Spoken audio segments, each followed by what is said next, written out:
So welcome everybody to this webinar, and just to introduce ourselves, myself, I'm Paul Gooding. I'm the founder and CEO of People for Research.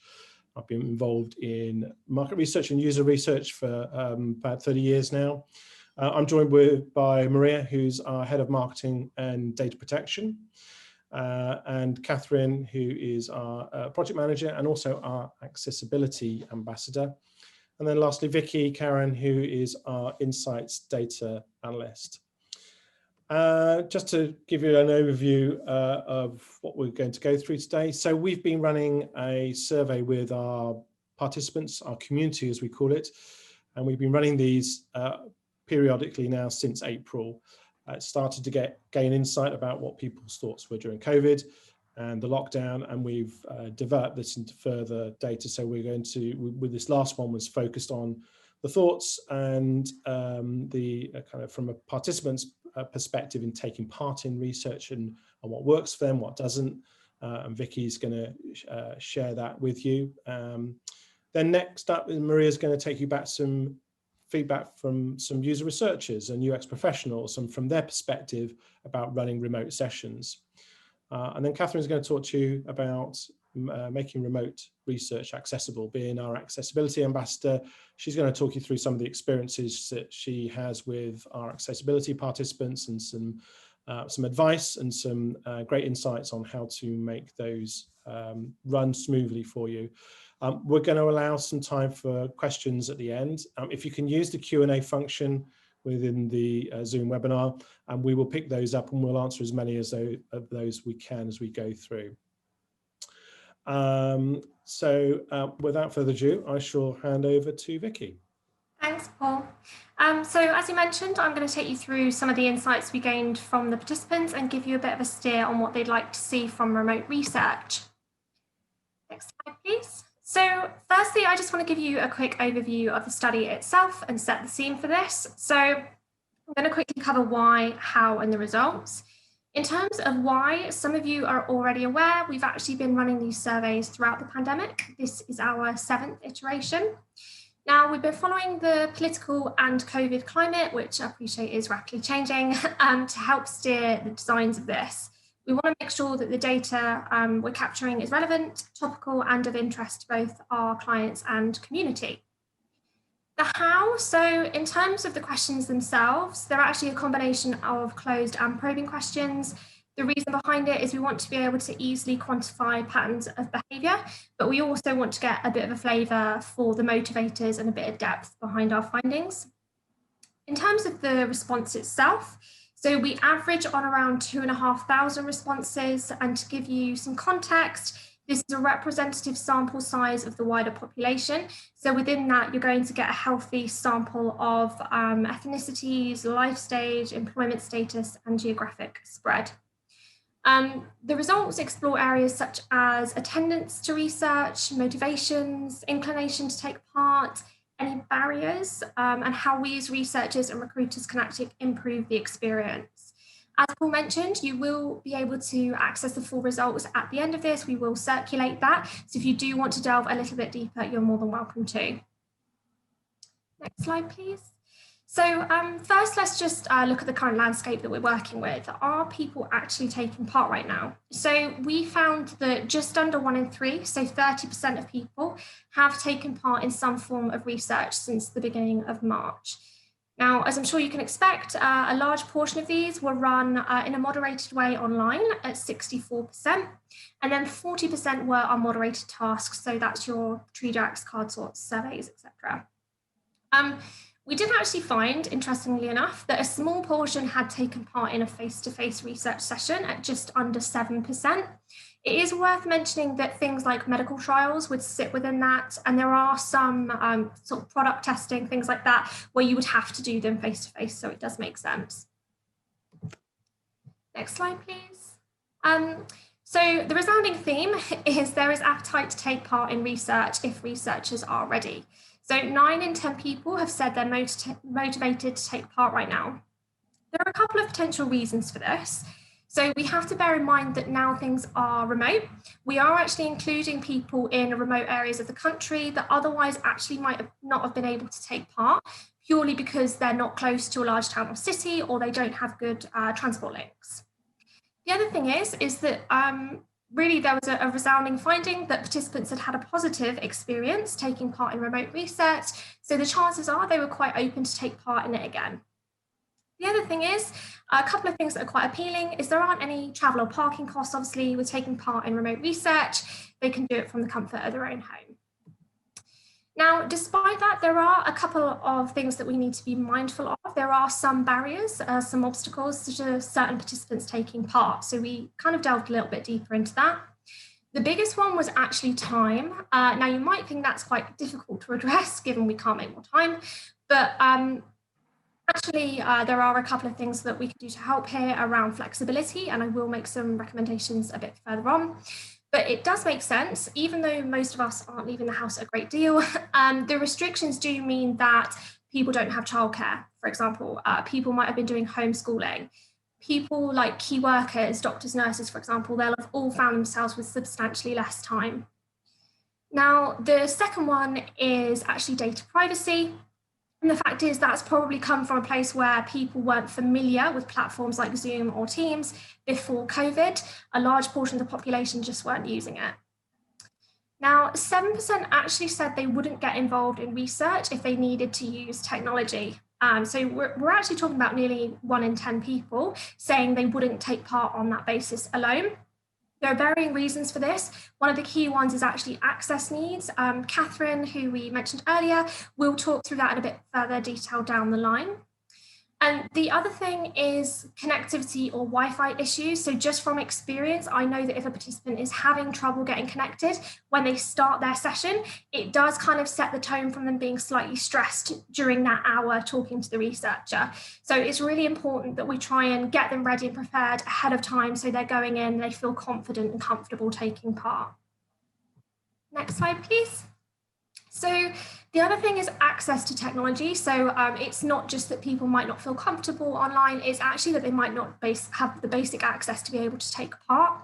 So to give us some context, there are a large majority of people, it was actually 88%, that said they do have the devices to take part. So it's not a huge portion, but there are some demographic and geographic variations that we'll go into in a sec. To give you a couple of examples, those on a lower household income might not be early adopters of technology in the same way as someone that's got a large disposable income, for example.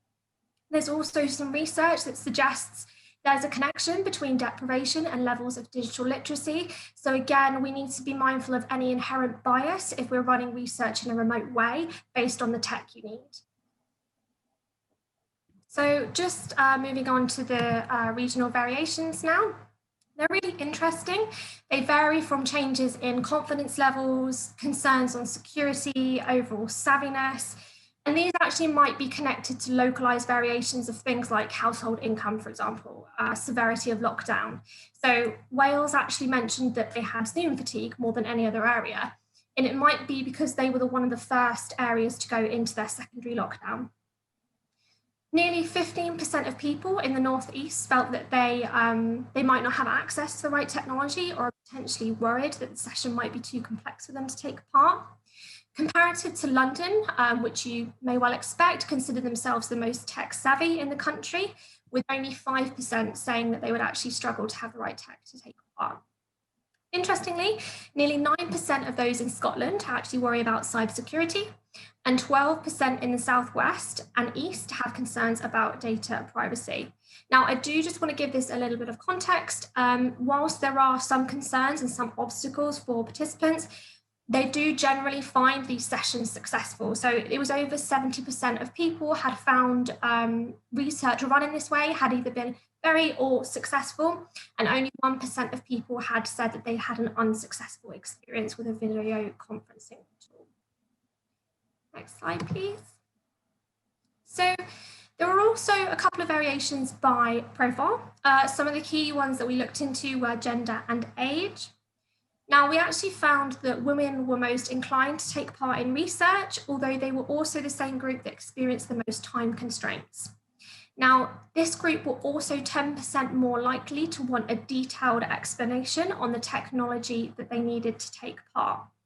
Comparatively, men we found were more confident using these tools and didn't want the same level of detail when it came to instruction. And overall, as a group, they felt there were less barriers to them taking part. And actually 65% of men said that there was actually nothing that would prevent them or was a barrier for them taking part in research. The other thing we looked at was age, and this is an interesting one because there's quite often an association between older demographics as those classed as potentially low digital. And whilst this may have traditionally been the case, it is worth noting that COVID has meant there's been somewhat of a shift because people that traditionally like to bank in branch, for example, or like to see people face to face, like us all, have had to adopt technology to basically enable them to stay connected throughout COVID. So that's meant that those of an older demographic have actually adopted things like online banking. I think it's threefold this year compared to previous years. Now, despite this shift, this group is still the most reluctant to take part if they consider the technology is too complex. So here you might want to think about maybe if you're dealing with this age range, giving them a quick call to check they're happy before they start potentially. Also, this group has the most time. They felt that they didn't have time constraints in the same way as other demographic groups. Only 4% felt this might have been an issue for them. 14% said that they felt they might not have the right devices, and 9% actually felt like they might not be tech savvy enough to take part. So next slide, please. Cool, so we've gone through some of the challenges when it comes to remote research. The next thing we want to look at is, as professionals in this space and recruiters, what can we actually do to improve that experience for people taking part and also make sure that we are being fully inclusive. So time, I touched on this earlier.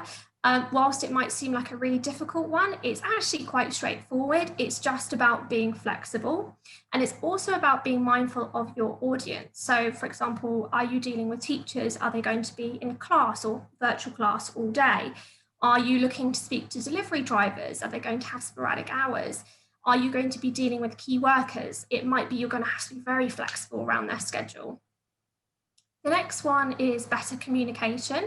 So this is things like, can a courtesy call be made to someone who might be a little bit suspicious or new to research, and to potentially reassure them or allow them to ask questions. It's also things like being upfront with who the research is being run on behalf of. Now, our clients have quite often different stances on this. Some like to remain anonymous. Some are quite happy to be transparent on the purpose and who it's on behalf of. It is worth bearing in mind that if you are dealing with participants that are potentially have taken part in research before, referring to the client at all times could be seen as potentially suspicious if they're already kind of aware of fraudulent activities online, for example.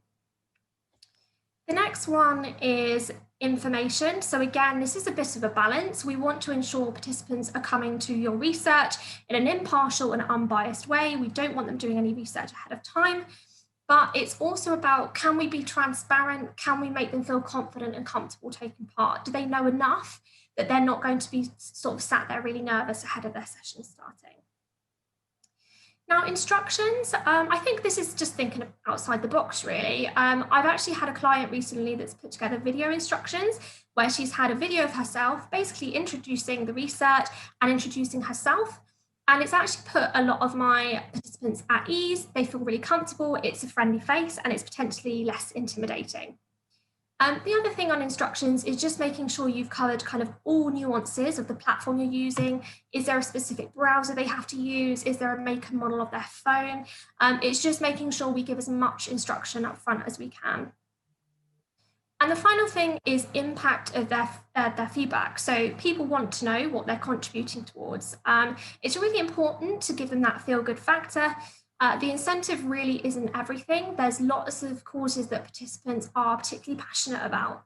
I've actually done a piece of research recently about sustainability, and a good portion of my participants actually didn't want their incentive. They wanted it to be donated to charity. And that's a really important example of where it's just something they're passionate about. They want to help the greater good, and they basically want to know what they're contributing towards. That's my section. I'm now going to pass over to Maria, who will talk you through the findings we had from professionals in this space. Thank you, Vicky. So like Vicky said, I'm just going to talk you through some of the data we collected recently from user researchers, UX professionals in the industry. So just going back to our previous round of research in our previous webinar, which was all about face-to-face research, back in June, after the first lockdown, only 55% of researchers felt comfortable to run in-person sessions. And actually, obviously, even less professionals than that were actually doing it. I think with the rise of COVID cases and then the second lockdown happening, we all kind of accepted that face-to-face was not going to happen or going to come back as we were used to. So this time, I'm just going to wait for the next slide before I keep going. So this time we just focused on remote sessions and remote research because we wanted to know more about what kind of research is happening right now and the obstacles that researchers are facing. So currently 75% of researchers are running sessions, which obviously means that the other 25% are that responded to our survey mentioned they were not currently running any sessions or had a planned date to go back to research. Out of this 25% not running any sessions at the moment, 1 in every 4 don't actually have any plans for the future in terms of going back to the research schedule. And at this point, I would like to know what everyone attending this webinar is doing at the moment. And I'm just going to ask Paul to launch a quick poll. Okay, guys, so we'll launch this quick poll. You should get a box appear on your screen, which will give you 3 options to the question of, are you currently running research? So hopefully you should have that all now on your screen. If you'd like to select one of those 3 answers, and then we can share the results with you. I can see pretty much how many of you are voting, so we can kind of get as many of you to select an answer as possible. I'm just going to give you a few more seconds as people answer those questions. I think we got nearly a full house, so I'm just going to end that poll now. So I'm just going to share you the results. So on your screen, you should now see that there's an overwhelming majority saying yes, currently doing it, no, but planning into 2021. And slightly more, 13% saying no, still no date to start. So very interesting stuff. Thank you. I'll hand back to Maria. Thanks, Paul. Well, really interesting results, actually, and a bit in line with what I just shared from our survey. So in my next slide, I'm just going to go through a bit of a research breakdown. So this is the breakdown of types of research that researchers that took part in our survey are running right now or planning to run soon. So moderated one-to-one sessions are the most popular type of session, unsurprisingly, and followed by unmoderated tasks like tree checks, card sorts, and also surveys.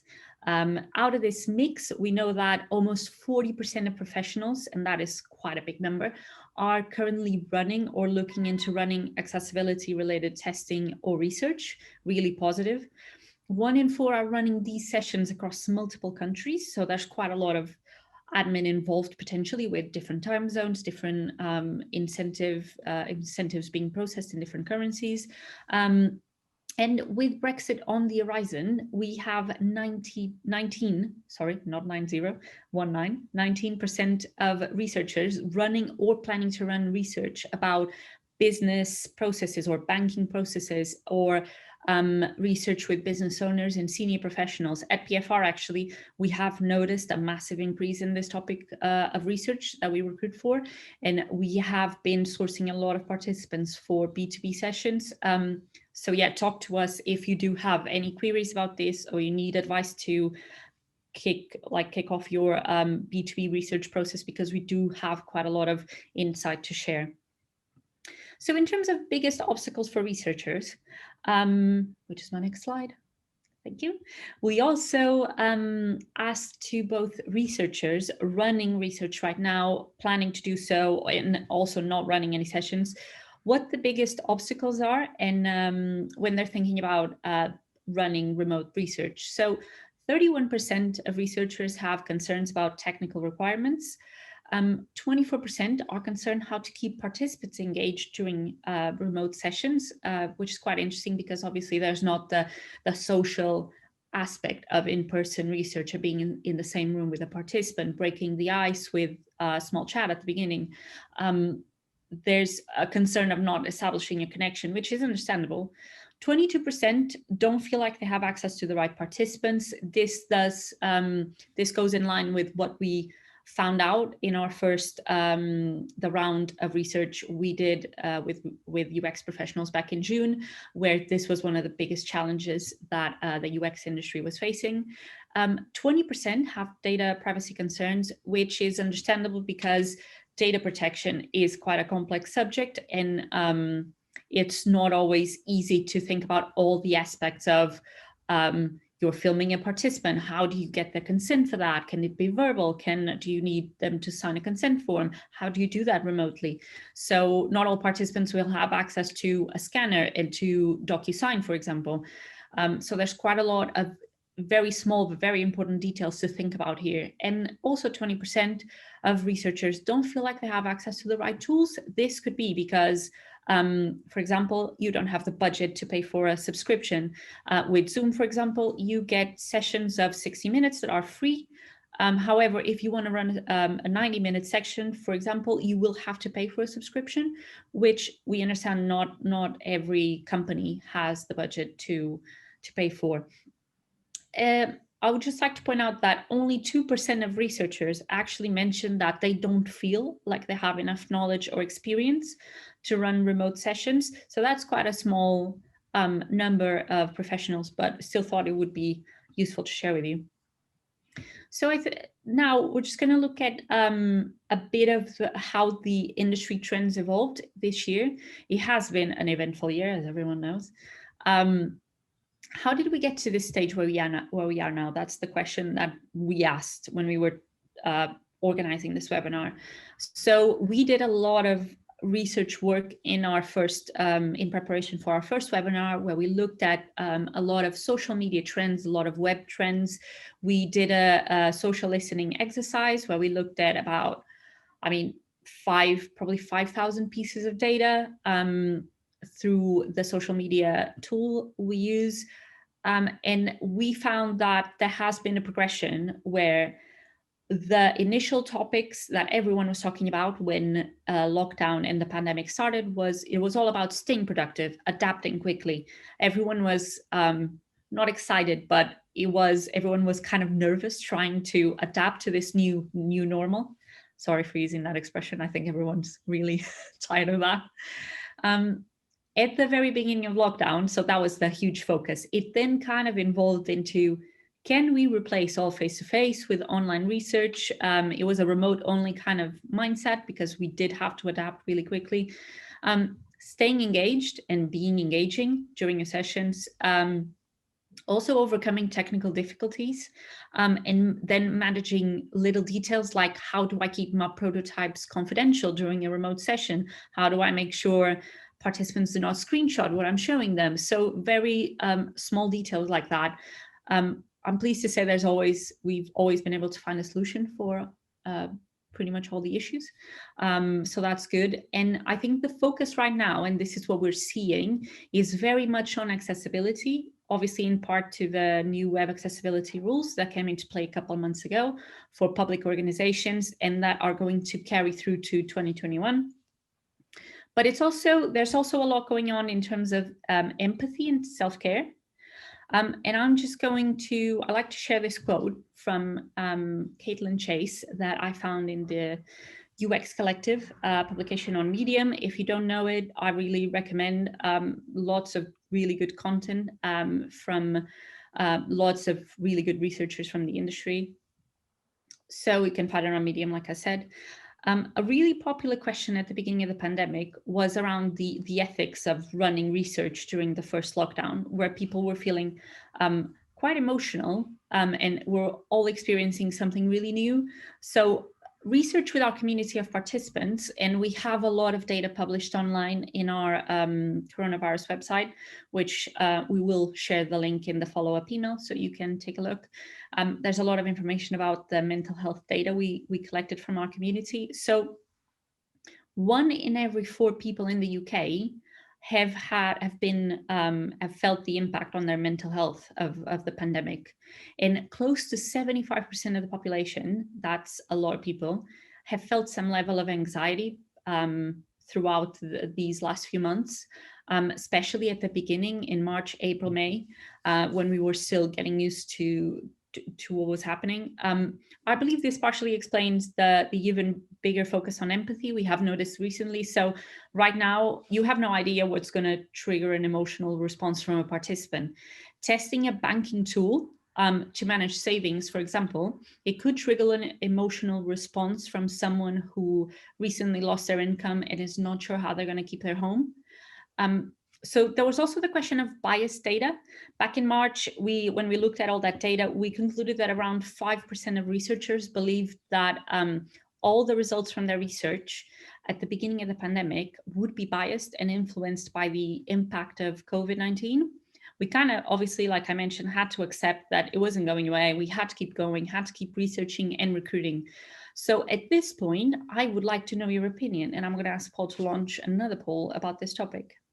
Okay, so just need to find the right poll. Again, I'll launch the poll. If you could all take a look at the result, the options. So the question is, data collected during the first few months of lockdown is at risk of being biased. You've got 4 options there. Yes, all data will be biased. Some data could be biased depending on the topic of the research.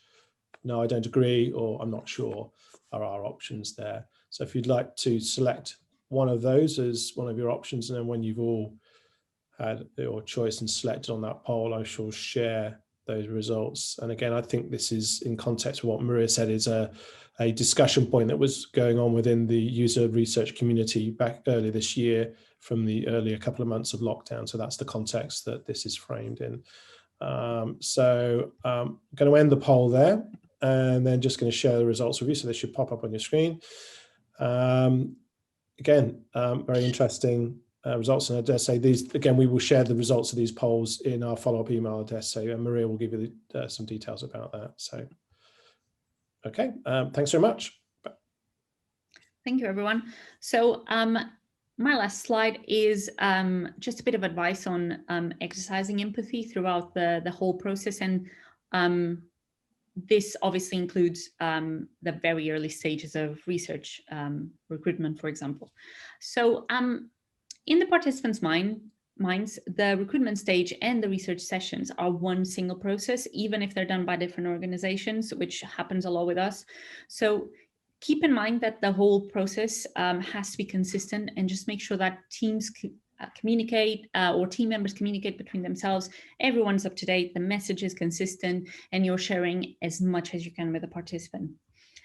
Especially with sensitive research topics, it's important to try and strike a balance when you're recruiting participants who have a connection to the topic, but are not at risk of being triggered by the topic of the research. It's also important from our point of view to keep the participants engaged during the sessions, but also give them space to share their views, but without forcing them to approach topics they might not be comfortable talking about. So this is where your listening skills will obviously come into play. And finally, remember to ensure confidentiality throughout the entire process.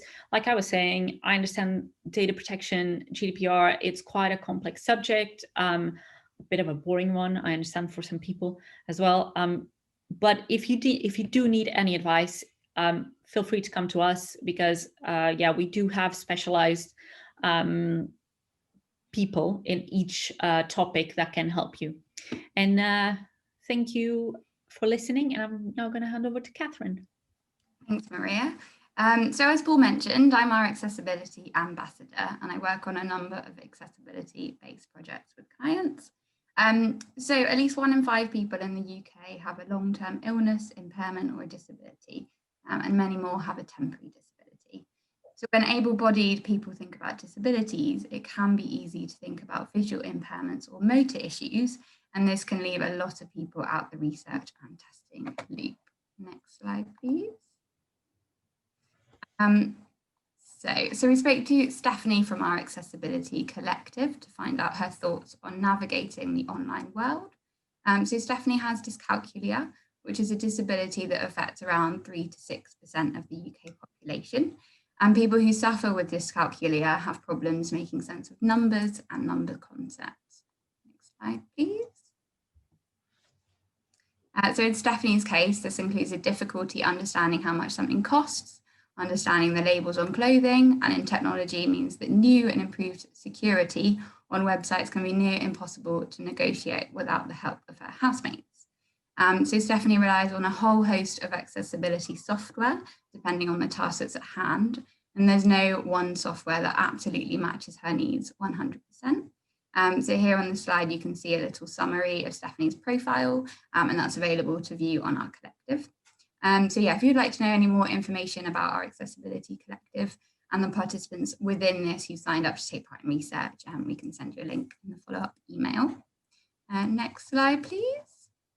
So another unconscious bias we often see in client briefs is that clients who are looking to test their websites with people tend to use the more popular assistive tech software, which would be, it could include JAWS, MVDA, VoiceOver, and more.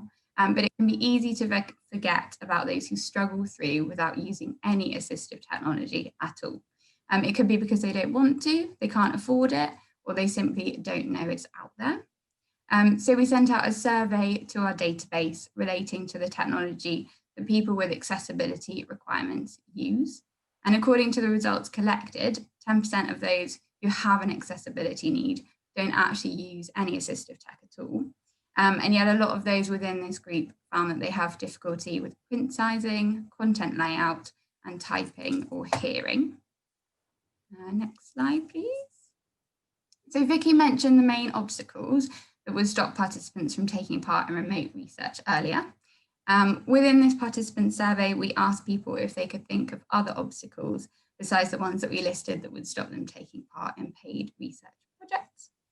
So we noticed there's a big focus on anxiety related to video calls and the impact on the participants' mental health, lack of privacy at their homes, adjustments around childcare, and the big one, accessibility and inclusivity when it comes to the tools and tech selected for the research. So if platforms are not fully accessible or as user-friendly as possible, we're inherently limiting our audience when it comes to research. Next slide, please. So we asked our collective what a really accessible digital platform would look like. And a lot of this applies to digital research tools. So the majority of our applicants told us they would like to see bigger text, less unnecessary text, clearer layouts, and the ability to create more contrasting backgrounds. Next slide, please. It's important to make the process inclusive from the beginning. And this starts with recruitment. So if you're not absolutely sure you know what it takes to achieve this, then it might be worth considering working with a third-party user recruitment agency like People for Research. So when putting together a brief, consider the video session platforms early on. The most user-friendly platforms are Zoom, Google Meet, and Microsoft Teams. Participants might already know what they're comfortable using and what they're a little more unsure about. So this could help them decide whether or not they want to take part in the first place. These are also our most commonly used platforms used by our clients, and we have found that these ones tend to have the least number of technical difficulties when accessing the session.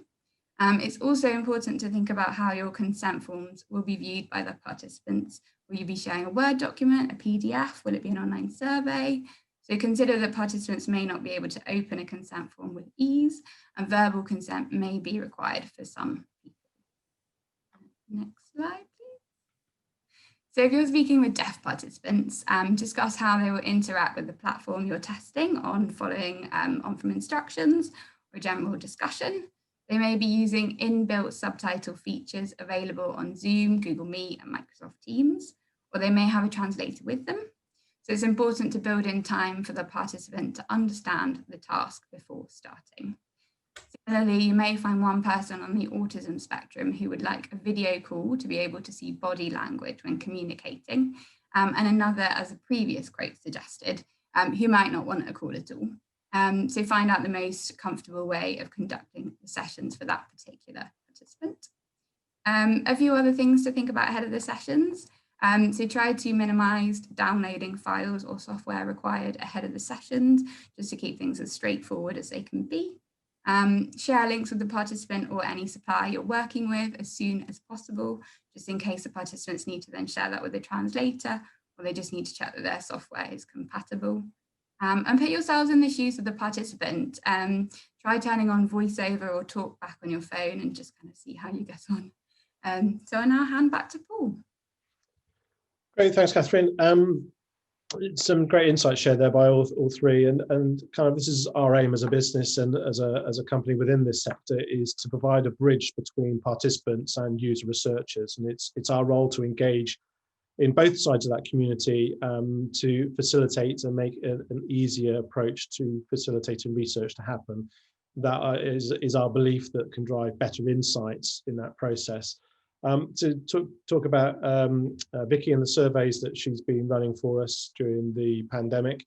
To give you some kind of context, that Vicky mentioned that kind of an average response rate is 2,500 participants representative across the UK. That does peak up to sometimes 4,000 responses we get back. Again, to put that into context, some of the major polling organisations have also been running COVID surveys throughout the pandemic, and they've been polling around about half of our average rate and producing COVID results on the back of that. So that gives you some kind of context of the sample sizes that we're looking at. And that helps to drive this data and information that we feed back into the industry with user researchers, and something we will now be continuing to do going forward. And on the same side with what Maria shared with you, looking at from the user researcher's perspective about your thoughts, your approach, your plans in the future, and what needs you will have going forward as well. And then in a growth area in particular, we've seen with the government's web accessibility rules for all government sites to be accessible, the drive to do more user testing with accessibility participants. Cathryn shared you with some great insights and tips on how to do that. We have more available, and we're developing that expertise as we day by day. And we're actually now growing our accessibility database and improving what we can deliver there. So some great insights shared from all three there. We have a huge amount of statistical data, and we continue to, like I say, to keep doing these surveys going forward and sharing this data. And we have a large volume that we're building up over time. So if you are planning research, talk to us. We can help you design that approach to get the best way of targeting those participants or your target audience in that respect. And again, with using that statistical data that Vicky shared with you about targeting better and aiming and getting real insight into what works for your particular audience that you're looking at. And then, like I say, lastly, with the services of accessibility, we are expanding that, increasing the numbers, and we're now adding to that by producing an assisted digital collective as well to further expand that offering. We aim to be a partner in this and not as a supplier. We have huge amounts of experience in the whole range of research ops. We're running thousands of projects every year, so we have a very good insight that can help you deliver those processes and projects far more easier. So I'm going to turn to some questions now. We've got a couple of questions I've noticed, which I'll firstly just read the first one. So, so this is not a question for the session, just something to be thinking about. Added on about privacy concerns. This comment is: I record sessions, I moderate. What concerns me is when participants inadvertently share personal information such as a name and address. I do forewarn them, but often this happens when auto suggest actions complete is triggered on web forms. I think that's autocomplete that should be. How the autocomplete is triggered on web forms. Any advice that we can give you to provide participants to protect them would be appreciated. Maybe Vicky, would you be able to pick up on that? Yeah, I mean, that's a really tricky one because ultimately they are in the comfort of their own homes. They're probably doing these things by accident. I would say my main piece of advice is that making them aware ahead of time that these are recorded, and kind of adding a disclaimer in there that anything that they share or anything, even things in the background, you don't know what what's behind them, or if they've got children coming in and out of the room. Just making them aware ahead of time that it will be recorded. So anything that comes up as part of that session is ultimately going to be recorded as part of it. I would say if you have serious concerns about it and you'd rather just remove it entirely, there might be a way you can potentially edit it. So you're taking out that sort of second whereby they might be accidentally sharing something. But I think largely, as long as you disclaim it to participants ahead of time, it's kind of the ball's in their court, essentially, to make sure that they're comfortable with what is in and around them and they're comfortable with what they're sharing.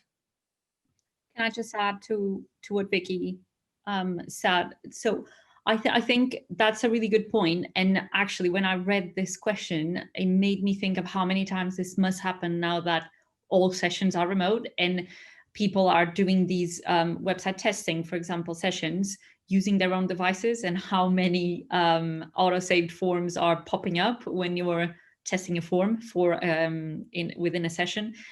I think it might be useful to actually consider if this is a concern you have, and I'm happy to, after the session, to actually email the person that asked this question with more information. It might be worth just in your consent form, making a note of this and just saying, in the event that any personal data that is irrelevant to the purpose of the session is collected, please be aware that that we will follow so-and-so deletion protocols to deal with this, or processing protocols, or whatever protocols you have in place. I think it's mostly just being transparent and open with your participants, and accidents happen and it's no one's fault. But maybe if you have the option to edit your consent forms to just make this process a bit more friendly to your participants, then I think that's a good way to go. Great, thanks. Hopefully that's answered that question for you. There's another following question, which is, you quoted 35.1% of participants want more communication. I think you mentioned they wanted more info about the purpose of the research as an example. Question is, was there anything else specifically that they wanted more info on? Wonder, Vicky, whether you could pick that one up. Yeah, so I'm not sure if this answers your question completely, but it actually depends on the person you're dealing with. So for example, women have been quite forthcoming in that they want more information around the tech they're using, whereas men are far more comfortable with the tech and they kind of want straightforward information around sort of time, date, etc. And they don't necessarily need the same amount of instruction for Zoom, for example. So it does depend on who you're dealing with, but I think the key things are kind of the logistics, so time, date. Payment is another key one, and how they're actually contributing. I think I mentioned that earlier. Just what is the purpose of this? Can we talk about the intention of the research? Who's running it, for example? They're the key ones. And I would say for everyone, it's always better to include detailed instructions on tech so that if on the off chance they do want it, it's there for them. And that tech could be things like, is there a specific browser that they have to be using? Is there a specific make and model? Is it compatible across a tablet as well as a desktop or a laptop? Those kind of nuances on how they use their tech and which tech they could use is really helpful. Great, thanks, Vicky. One next question is, what is your no-show rate specifically over the course of the pandemic and with sessions being mostly remote? I feel I'm being throwing everything to Vicky, so I'll pick this one up and give you a breather there, Vicky. We've certainly seen this year in two halves in terms of the pandemic. Certainly, the fear or the consideration going into the first lockdown was that research was going to have a real problem adapting, because moving to online sessions. The outcome of that was actually backed up from our the outcome of that for participants was kind of really discovered in our survey that we ran in June, July, and released those results, where because people were then working and based at home and in one place and weren't going anywhere, the attendance rate or the no-show rate kind of dropped off the radar because people were readily available. They were at home, they're used to using Zoom, they're used to doing remote. So we saw a very, very high attendance. In fact, people were eager to take part in something. It gave them something to do or a distraction. However, as we came out of that lockdown and we were in the summer and there was more mobility, we did see more sort of cancellations as we approached sessions, as people were able to do things. That then has changed again into lockdown 2, where I think time of year has something to do with it, where it has not been the same experience. And it has required, on a whole, a little bit more flexibility from researchers about running those sessions. There may be a tech issue. Sometimes internet issues crop up, even if you've done your pre-checks and the internet is stable and sufficient to run these. Sometimes there's a tech issue. So flexibility from the researchers about running those sessions has been key. But we are seeing more, if like, rebooking and reorganizing as we approach that session day. We've always maintained a very strong attendance rate through our confirmation process. But just to summarize my answer, in the early parts, lockdown, we had very strong attendance. We are now back to seeing somewhere in the last day or two before session dates, we're doing quite a bit of reorganizing in terms of those who have suddenly got things on their plate. So hopefully that's answered that for you. Vicky, I think this one's going to come back to you. So the question is, how do you go about recruiting participants connected to the topic but not triggered by the subject? Isn't a bit of a lottery? It doesn't necessarily have to be. So I don't know how familiar you are with our recruitment process, but essentially we have the opportunity to actually speak to everyone before they take part. I've worked on really sensitive pieces of research in the past, and quite a quick and straightforward tool to use is for us to ask participants on the phone, is there anything that you don't feel comfortable discussing as part of the session? We can then make a note of that, and we can make you aware as researchers, so you know that there's certain key areas not to cover. There's also things like, are they comfortable with a male or female researcher, for example? These are all things that we can manage as part of our recruitment process.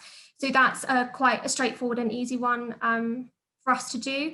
We also do make participants aware during screening, particularly if it is a sensitive topic, and you may well want to do the same when you kick it off, just to say if there's anything they don't want to answer, they're more than welcome to just say that they're not comfortable talking about that, and that if they do feel that they want to, they can stop the session at any time. It's just basically making them feel comfortable that you're not going to put them in a difficult position, and they are kind of driving it essentially. So if there's something they want to not answer or stop, they can do that. Great, thanks, Vicky. Got another question here, which is that we've had difficulties recruiting people with low digital skills for online sessions, which seems a bit of a contradiction in terms, but we do need to conduct research with such people. I guess the question there is, how do you go about doing that? I wonder if, Cathryn, you might be able to help us with an answer there. Yeah, sure. So I think it's quite one of the key things would be to kind of make sure everything's as transparent as possible. You know, we talked about before, making sure that the participant is aware as early as possible what the platform's going to be. You can also do things like send over like a little video of how exactly to get things set up. We're always on hand in terms of when it's actually the day of the session, just there on the other side of a phone call, you know, are you having any issues sort of connecting online? And we can just go through step by step, just to kind of make sure that the participants are comfortable with the session setup itself. I think just, yeah, generally being as transparent as possible early on and making sure that the participants are kind of comfortable going forward, and also setting up like a pre-call as well, doing like a 10-minute session, maybe like a couple of days in advance, just to make sure that everyone's got everything that they need. Great.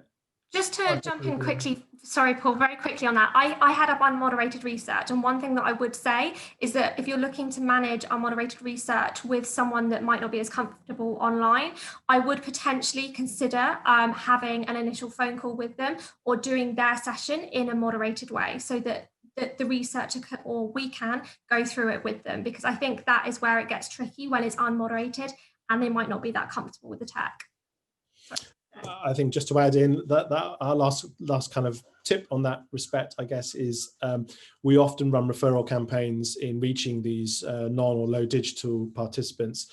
And we also apply this same technique when we're reaching sensitive areas or people, for instance, as an example, people suffering from dementia, they will have a carer or somebody. With low digital, through the referral programs that we run, we will then often ask the person who is tech savvy or digital savvy to be on hand or help them connect in the first place. And that provides that low digital person with that confidence because they have that support there. And that also is another technique that we can use. That's it, I think, as far as questions. There was something somebody put in the chat, which I should just read out. I'm not 100% sure from our tech. If everybody watching can read the chat, you may be able to. But there's an interesting comment that I thought is really useful to share about the element of accidentally sharing personal data, and that there's another one to watch. This is that users on Mac computers, that the computer username is often the person's full name, which obviously would be a breach of, or comes into a GDPR issue. And that is something that's displayed in the top corner of the menu bar during a full screen recording. So that is something that to be aware of. I don't know if Maria would like to add a comment about that, but again, I would assume that would fall into consent forms and everything else that comes with that. But Maria is our GDPR professional, so. Yeah, I agree. I mean, it's all within the remit of accidentally sharing something. I think it's worth, just because it does sound like this could be something that happens quite often with remote sessions and people using their own devices where they save their even like banking card information and details. We have all kinds of stuff saved on our laptops and phones. So I think it's probably a really good idea to have a just in case kind of bullet point clause in your consent form, whatever you want to call it. Just explaining what happens in case any personal identifiable data is captured by accident during a session and what the process is.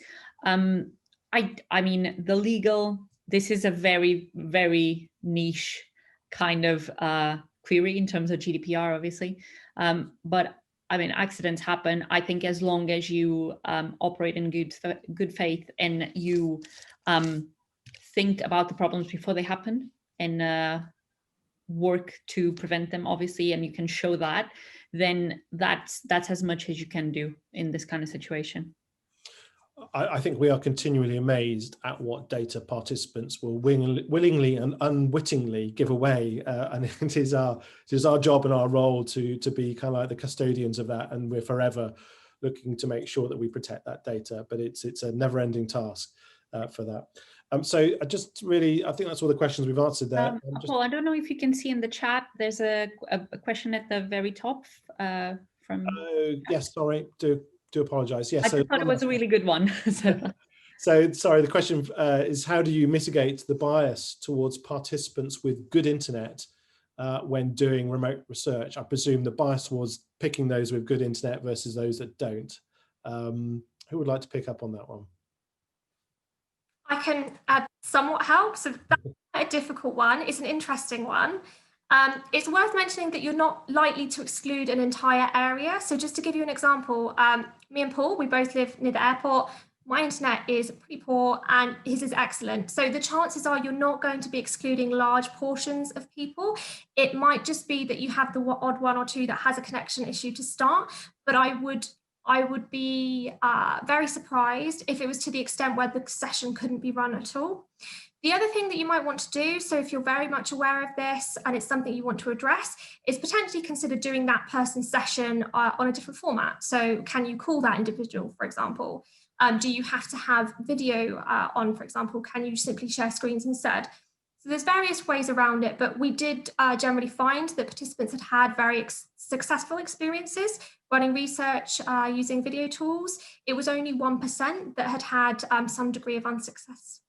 So yeah, I think it's very marginal, but you're very unlikely to be excluding big groups of people because of that. Great. And on the same topic, just in the chat box, I've noticed another question. Would you screen users based on an internet speed test? I'll just briefly answer that. as part of our confirmation process and deliveries for clients, we have currently, because everything is remote, we always require a speed test or a speed check on participants, and that's a pure functional test to make sure that the Zoom call or the remote session can actually take place. There is no point in trying to recruit a participant who has such low internet speed that the video call or the session just could not possibly take place. So it is something we do as a matter of course on everything for recruiting participants.